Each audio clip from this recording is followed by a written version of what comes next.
I was born in Atlanta, Georgia, in 1944, just a little girl in a world that didn't know what to make of a child with a voice too big for her body. Daddy passed away when I was 8, and the sound of the radio became the only thing that filled that silence. Mama worked anywhere she could, and I sang anywhere they'd let me.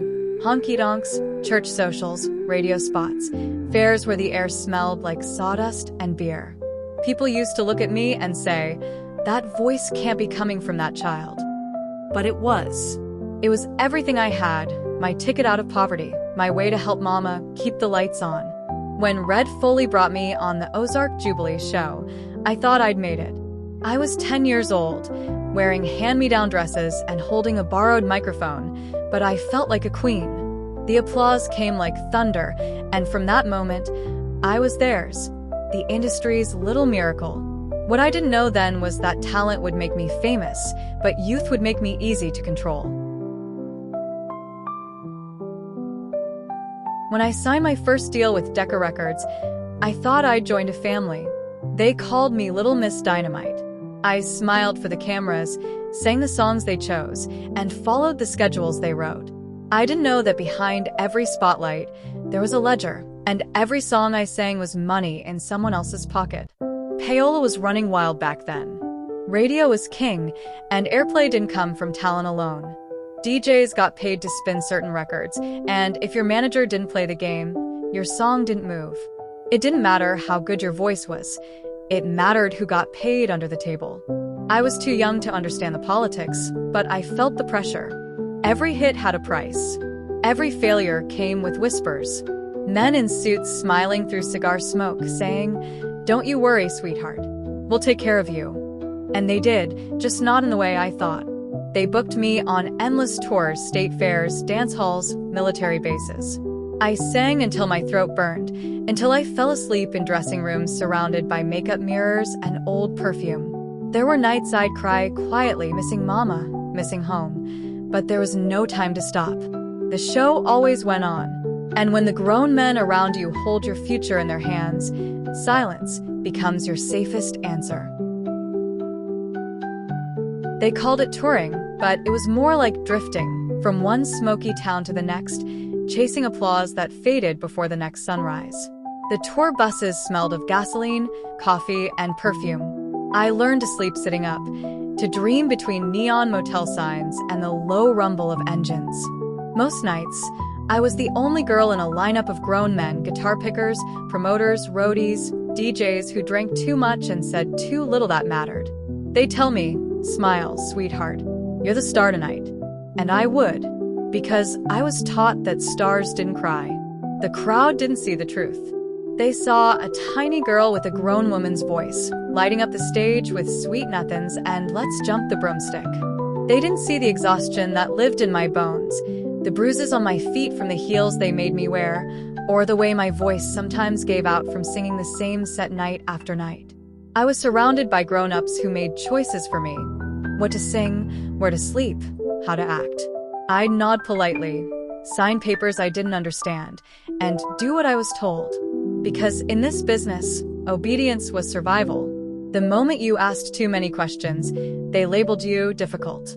And a difficult girl didn't get booked again. They said I was lucky. Maybe I was. But luck can be a cage too. It traps you inside someone else's dream while your own gets smaller and smaller. There were whispers too. Rumors that surrounded every young performer.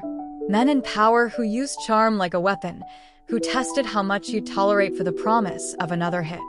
I was too young to understand it all, but I could feel the danger. It was in the way people looked at me when they thought no one was watching. It was in the tone of their voices when they said my name. There were nights I'd get back to my hotel room and just sit by the window, staring out at the highway. All those headlights, people going somewhere they chose. I'd wonder when I'd get to choose where I was going. My mama traveled with me as much as she could, but even her presence couldn't stop the machine once it got rolling.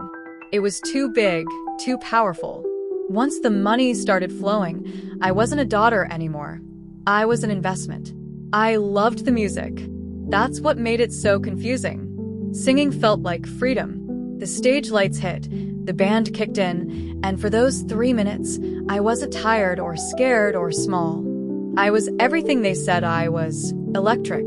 But when the lights went off, the silence was deafening. I remember looking in the mirror once after a show, still wearing the glitter, still smiling, and not recognizing the girl staring back. Somewhere along the way, Brenda the child had been traded for Brenda the brand.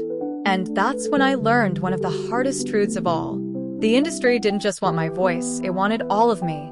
My time, my youth, my trust. And in that world, giving too much of yourself could mean never getting it back. I'm sorry. 2 small words that changed my life forever. When that record hit the airwaves, it was like lightning.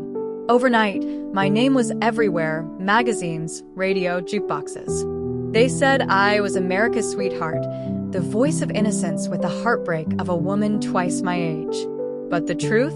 The truth was heavier than the gold records they handed me. When I sang "I'm sorry," I wasn't just singing about love.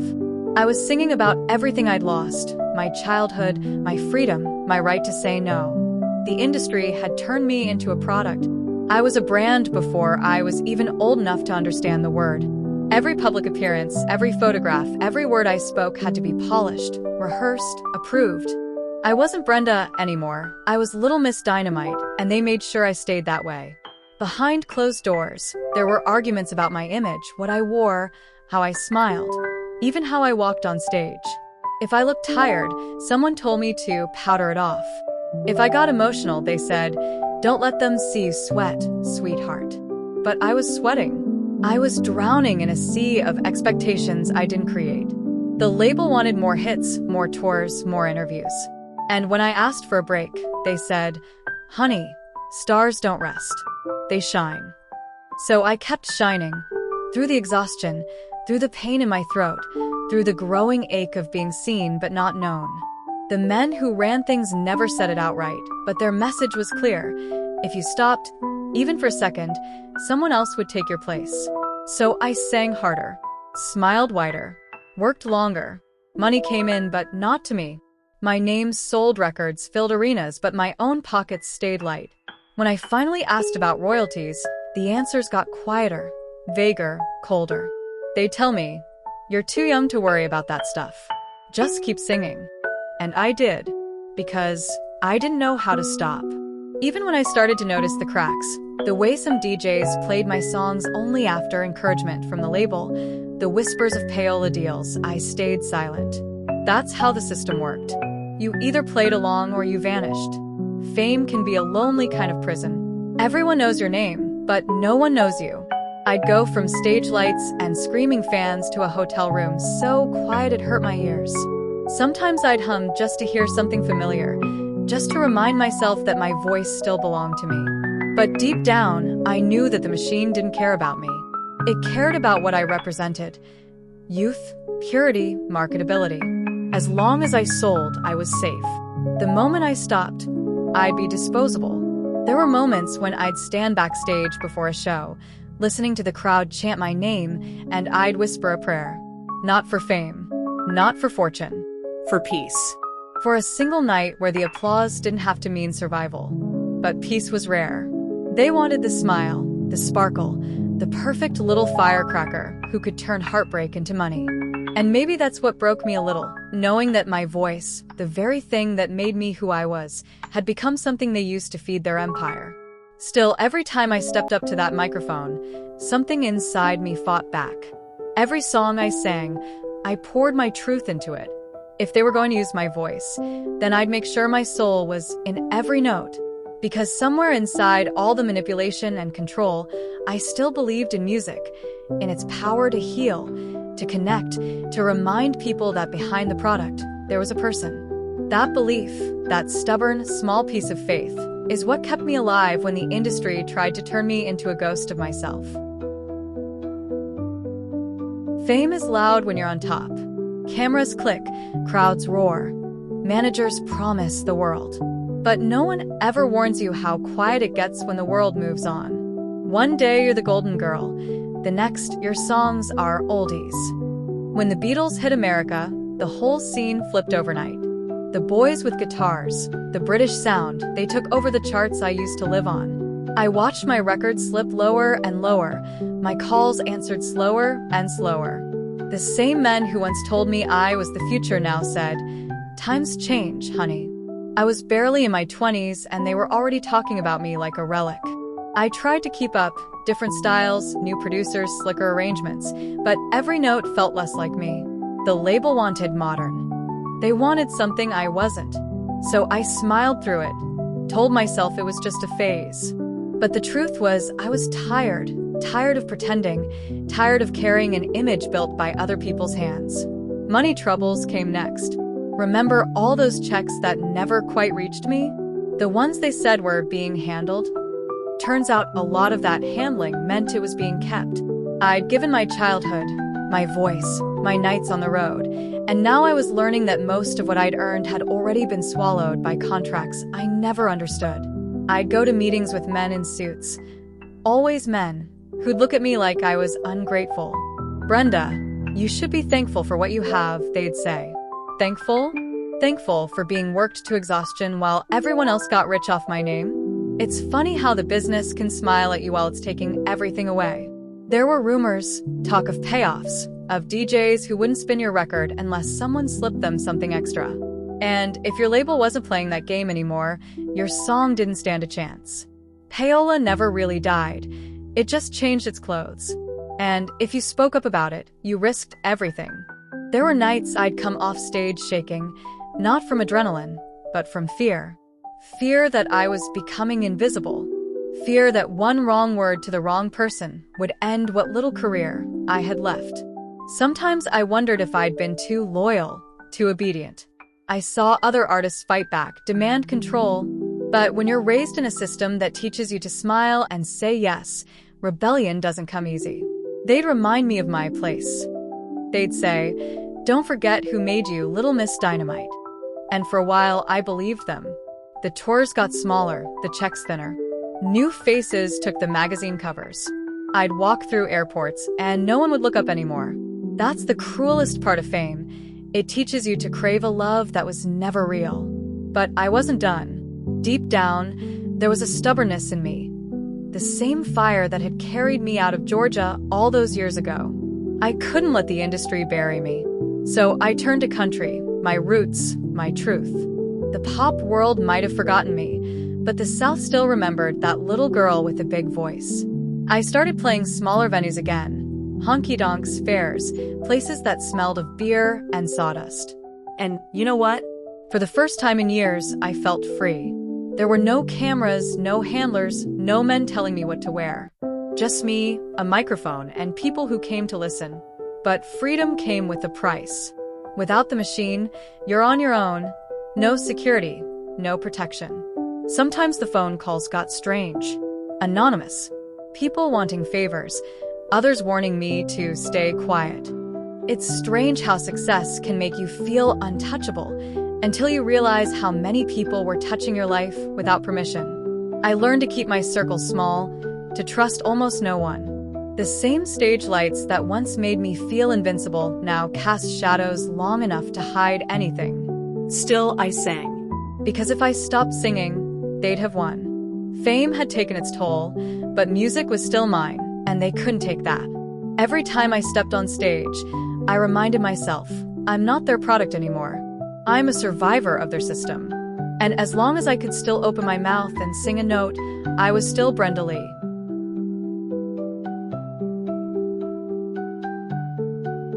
I used to think the world ended when the lights went out. But sometimes, when the curtain falls, that's when you finally see who's been standing in the shadows. For years, I chased applause like oxygen. I thought that was what kept me alive, the cheers, the flashbulbs, the charts. But the truth is, applause fades. The lights dim. The crowd forgets. And if you've built your worth on that noise, silence can feel like death. I had to learn how to live inside that silence. After the fame cooled, I took a hard look at what was left, not the trophies, not the headlines, me. The woman who had spent her entire life being told what to sing, what to wear, what to feel. For the first time, I started asking, who am I without the microphone? It wasn't an easy answer. I was bruised. Not from fists, but from words. From deals signed in smoky rooms. From men who used charm like a weapon and control like a leash. The music industry of my time was a factory. It chewed up kids with dreams and spit out adults with scars. They didn't see us as people.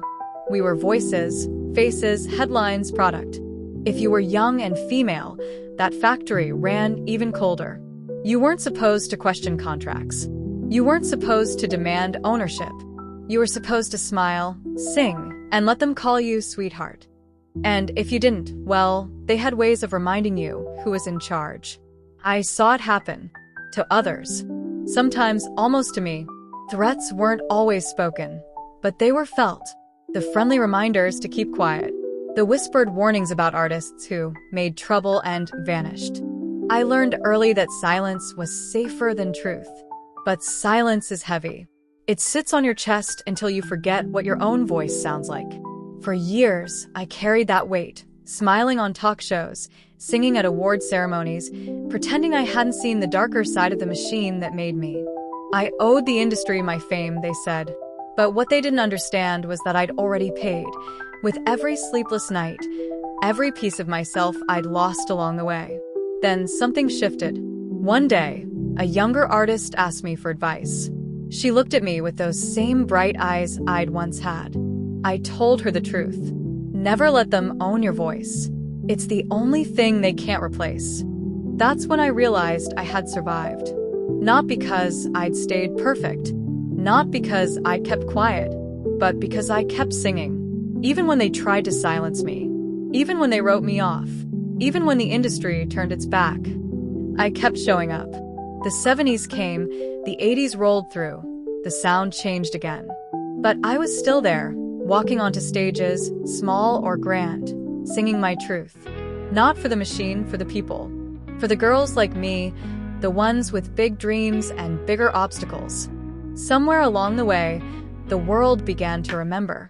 The critics started writing again, about that little girl who once ruled the airwaves, who could outsing men twice her age, who carried heartbreak in her lungs. And though the spotlight wasn't as bright, it was warmer. It felt earned this time. When I stood on that grand Ole Opry stage again, years after they'd stopped calling, I looked out and saw something different. Not fame, not noise, but peace. All those years I'd spent chasing perfection, I'd already been living through history. They might have underpaid me.